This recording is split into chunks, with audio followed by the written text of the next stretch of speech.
you, Peter. Thank you very much. And thank you, Joe, for this invitation. It's Donegal is a long way from Sligo. And we don't often get here, so to be invited is great, as opposed to being thrown out. I haven't worked in Ireland for many years. I haven't worked in Ireland for over 30 years. I work now in Italy in the European Institute in Florence. And so when I look at Ireland, I look at it largely from the outside. And when I look at it in terms of how it's different from other countries. I work on elections and I work on parties. I study governments. And so I look at elections and parties in Ireland sometimes and wonder in what ways they differ from those in other countries. And I'll talk about that in a moment. But one thing I wanted to say at the beginning, I want to make two remarks at the beginning. One of them is to say that a lot of what we're talking about here is actually the same as is being talked about in other countries. The crisis may not be as deep in a country like the Netherlands or in Germany or in Hungary or wherever it might be. Perhaps it is as deep in Hungary now. And it's deeper perhaps even in Greece or in Spain. The crisis may not be as deep, or it may be deeper, but the issues of accountability and the need to discuss accountability is common to all of these countries at all of this time. Accountability is not just a buzzword in discussions like these, it's a buzzword in academic circles, and academics like me can make a living almost going from conference to conference talking about accountability. There are books on accountability published every month. It's a growth industry in itself. So in a sense, the problems we face in accountability, we face in Ireland, are shared by all countries. And there are good reasons for that.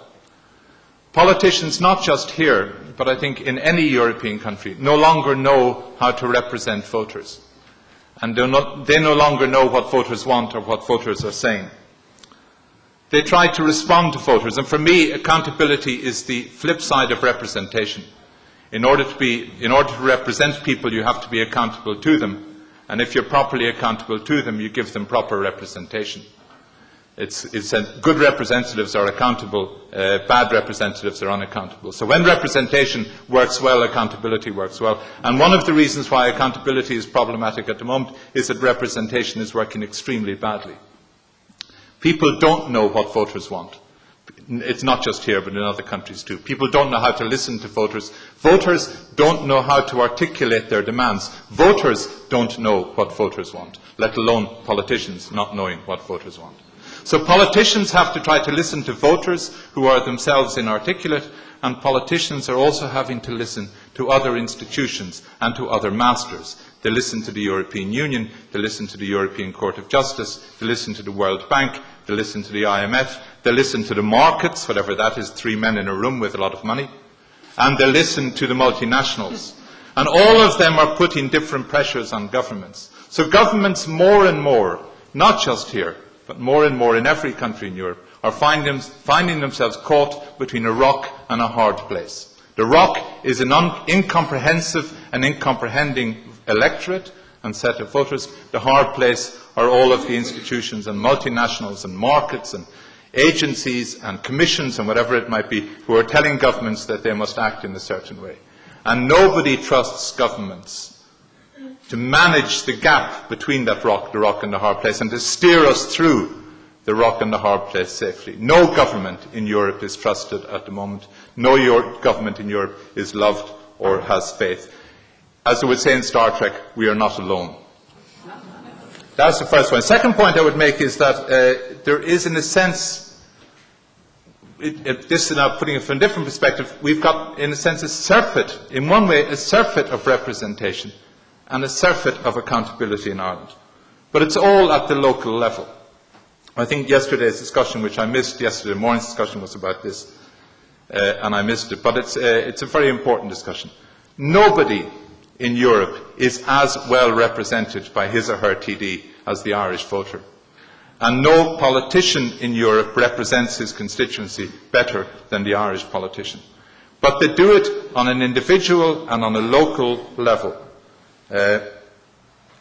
All of the accountability in Irish politics, and there's loads of accountability in Irish politics, is at the local level. TDs represent voters well, and TDs are accountable to voters at the local level. If you don't do your job well as a TD, and I'm sure any TD knows this, out you go. Either you're defeated by another party's TD or you're defeated by your own party's TD. But if you don't do the job, and if you're not there on the ground all the time, you're gone. That's accountability. That is representation.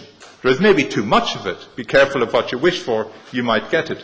And you might get too much accountability. But the problem is it all stays at the local level. And so we use elections in Ireland to control our local TDs, and we don't use elections to control our governments. And that is what the election should be about.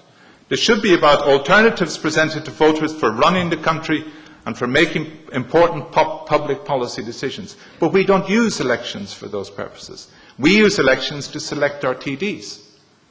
And in that sense, there's lots of accountability at the local level, with the result is there is no accountability at the national level. There's accountability of politicians, but there is no accountability of politics.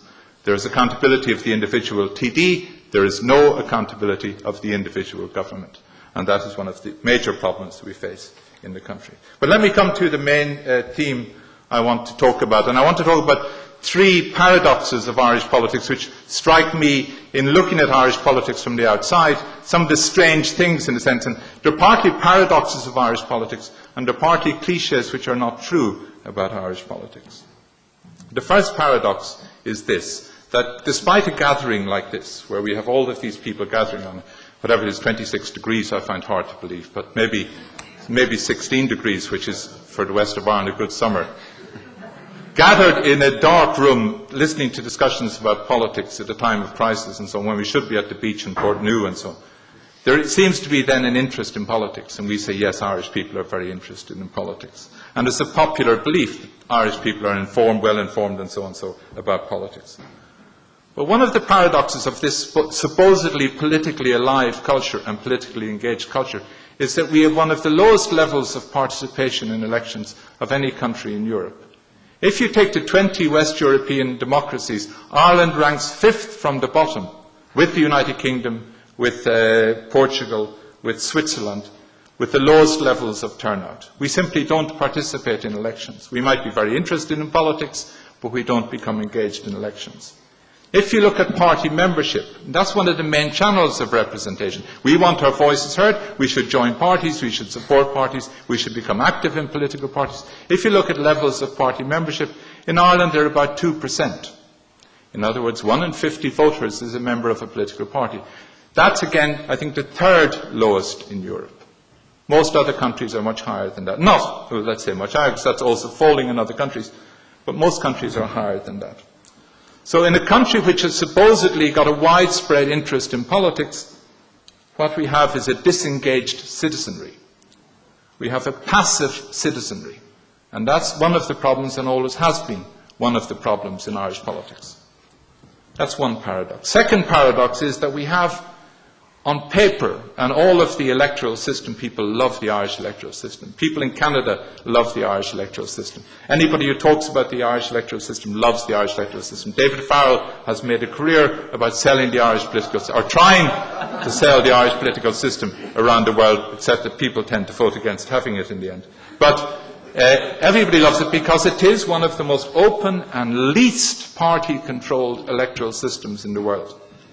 STV with multi-member districts and so on and so forth. So we've got a very open electoral system. And yet we have, and this is the paradox, we have a political class which is one of the most disciplined in the world. At least until recently, and there's been some fallout with the crisis and some dissent showing in Fianna Fáil and so on and so forth. TDs in the Dáil have always toed the party line. You do not break party ranks in Dáil Éireann. People in Britain break party ranks, people in France break party ranks, even people in Italy under the threat of Berlusconi will break party ranks. In Germany, people will break party ranks. In Ireland, they don't. They toe the party line. There have been very few rebellions against party leaderships in the Dáil. The rebellions might happen inside the party meetings, but in the Dáil there have been very few rebellions. There's very little evidence of dissent in voting patterns in the Dáil. There have been remarkably few, at least important party splits in the mainstream parties in recent years. So again, the cliches are not borne out. In terms of, at least within the political class, the Irish are not rebellious, they're deferential. The split is not the first item on the agenda, it's probably the last if it's there at all. What you have instead is deference, forelock touching, bowing and scraping, and a lobby fodder that does exactly what it's told to by its political leadership.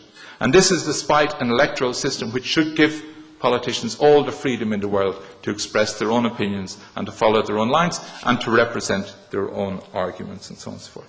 Also, the Irish voters like mavericks. They elect Neil Blaney near here, they elect Michael Lowry and so on and so forth. Voters like mavericks. So there's nothing to stop individual politicians expressing themselves and expressing their opinions. But no, they defer. They follow their leaders into the lobbies, they do what they're told. So as well as a passive citizenry, we have a passive political class. And that's the second problem which we have. The third paradox is that again, we have a party system which we would think would be a very open party system. When party systems in Europe, I don't want to get technical on this, become stabilized by lots of factors, strong social basis, when the parties have strong social basis in the electorate, when there are strong ideological differences between the parties, when the parties are very polarized and so on, then you tend to get stability of party system and you tend to get parties grounding down like armies in a battle. In the Irish case, you don't have strong social bases within the electorate. The parties are not deeply rooted within the electorate. You don't have strong ideological differences. You've got historical differences, but not very current historical differences. You don't have much polarization. You might have a lot of personal enmity, but you don't have polarization. So we have potentially a very, very open party system. There's nothing to tie it down. And yet, paradoxically, we have one of the most stable and the most unmovable party systems in Europe. The party system we have now, as we look at it now, with voting patterns in the last election and so on, is almost identical to the party system of the 1930s, and is almost identical to the party system of the 1960s. Then, in the 1930s and the 1960s, when I was growing up in the 1960s, long before that in the 1930s, you had three main parties. You had Fianna Fáil, which is the biggest party. Wow, it's the biggest party now. You had Fine Gael, which was the second biggest party. It's the second biggest party now. A lot has changed. And Labour was the Cinderella, and it's still the Cinderella despite its hopes for future elections. But Labour has always had hopes for future elections, and it's always remained the third party. Now, new parties have come, indeed, in the past. Some of you may remember Clon na Poblachta coming, or Clon na Talún coming. Some of you may remember National Labour. I remember, Pat Cox will remember, the Progressive Democrats.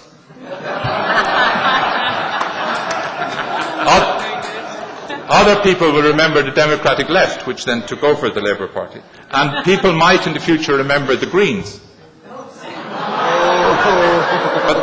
But these parties come and they go. They go as often as they come. And entirely in contrast to Europe. All over Europe, new parties have come in the last 10 or 20 years and arriving in major positions and shaking up party systems for good or for ill. But at least they have been there. We've had far-right parties in Scandinavia and the Netherlands. We've had new conservative parties in France. We've had Berlusconi and Forza Italia in Italy. We've had left socialists in Germany and the Netherlands and so on. But in Ireland, despite the openness of the party system, and the unprotected nature of the party system, nothing. So that's the third problem. There's a lack of innovation and a lack of room for new ideas and a lack of room for new political styles within the party system. We have a moribund politics and a moribund political culture. So you've got a passive citizenry, you've got a passive political class, you've got a moribund political culture and a moribund party system. Now, why is that? Why doesn't this, as it were, why is there no change at this level? Why? And it's not just something of the last 10 years. This is of the last 20 and the last 30 and the last 40 years. The short answer, to my mind, and it's an easy answer for what is a complex question, and it's not fair giving easy answers because questions are complex and they deserve complex answers, but not here in Glentees in the summer.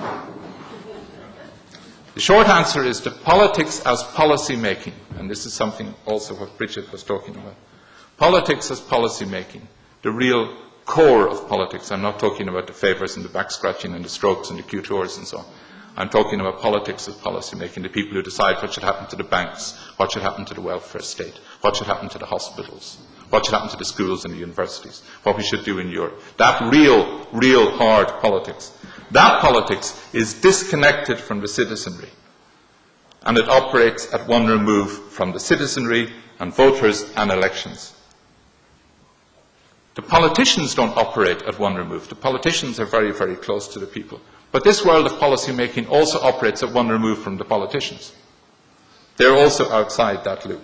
There's a world, this is a paraphrasing of French political sciences, there's a world of policy making and there's a world of public opinion.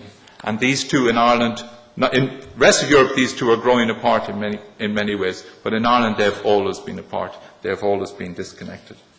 And I think they're more disconnected in Ireland than in any other country I know. So why has, or in what way has Ireland been governed? Because it's been governed at one remove. It's been governed indirectly.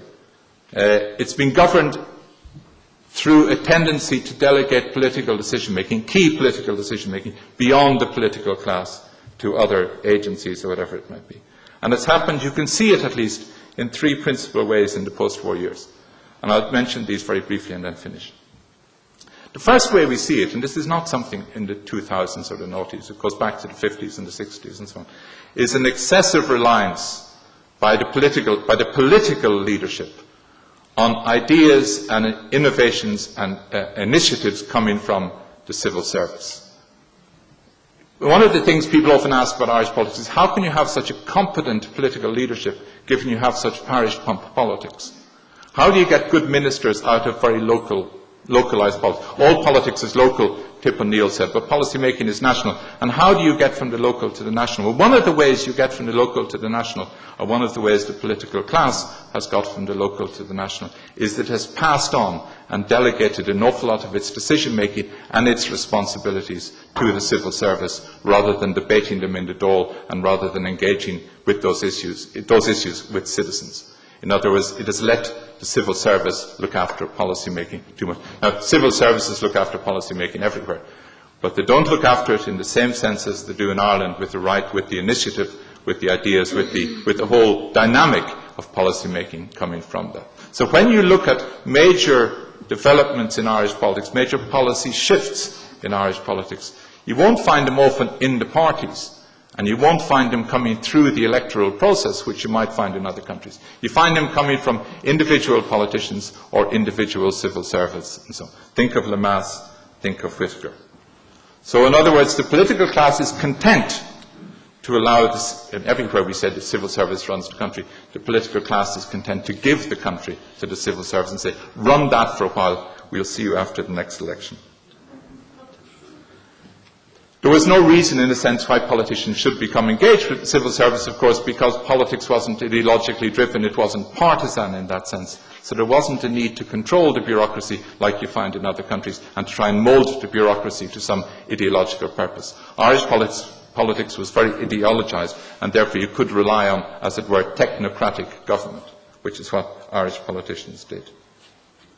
Secondly, another example of how politicians, in a sense, evade responsibility and delegate decision-making is one which I haven't heard talked about much here in this short time I've been here, but which, for an Irish person living abroad and for an Irish person looking into Ireland from abroad in the last few years, is in some ways much more eye-opening than the economic crisis and the financial crisis and the bankers. Who would have ever believed that bankers were going to be honest anyway? But you would believe the priests were honest, that the church was honest, and that whole pillar of Irish governance was honest. And that is also crumbling. I mean, again, my brother, who's the keen observer of Irish politics, said, talking to me the other day, he said, look at the world we grew up in the 1950s in Sligo. The three pillars of society were the bankers, the church, and Fianna Fáil. And he said, look at them now.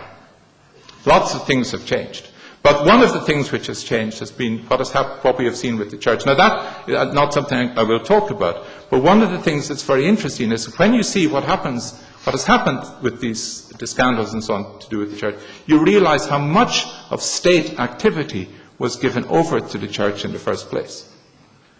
an entire field of policy making and an entire field of policy implementation was passed on and delegated to the Church to run, as it were, on its behalf, but certainly without other forms of accountability. When the Ryan report was published, and when all of those details were published about the destruction of lives in institutions run by the Church, everybody said the Church lacks accountability. There should have been some way of holding the Church accountable. But the state gave that Church those powers. And the state is ultimately accountable for what happened in those institutions. But the state doesn't take accountability because the state passes it over to the Church and lets it run it. So that we've got civil service running policy, we've got the Church running policy. We've recently seen the bankers and so on, and the developers running policy. So you ask yourself, what do the politicians do? If everybody else is doing these things well or badly or whatever it might be, what do the politicians do? And the politicians in Ireland do very, very little. The politicians work at the local level. They're extremely hard working. The individual politicians work very, very hard. But our politics doesn't work. Our party system doesn't work. It's not, our elections don't work. We doesn't become a channel for change, for new ideas, and so on and so forth. We have, as I say, a passive citizenry, which is never asked about political issues. We have a passive political class, which never debate political issues. And we have a moribund party system, which cannot seem to absorb or cope or develop new ideas whatsoever. That is a problem which goes back a long way further than 2000 and the crisis of 2000 and beyond. It goes right back to the 1950s, to the 1960s, to the 70s, the 80s. It's a politics which has characterized my lifetime, and I don't see how that easily changes.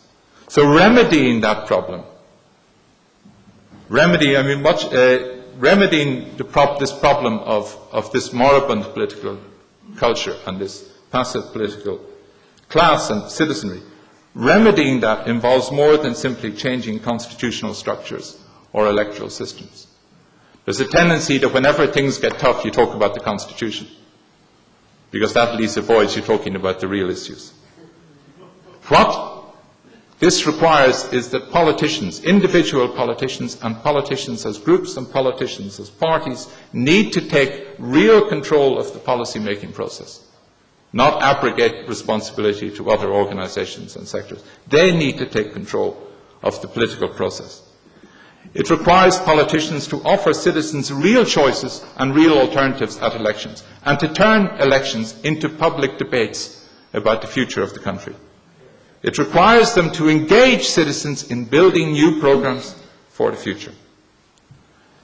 If we want to talk about solidarity of this generation for future generations, if we want to talk about pulling together to get out of the mess which all this has landed us in, we need to work together and we need to mobilise citizens behind these alternatives. We need to talk to citizens about politics and not just about favours. And we need to discuss real political issues and not just plot in corners. Thank you.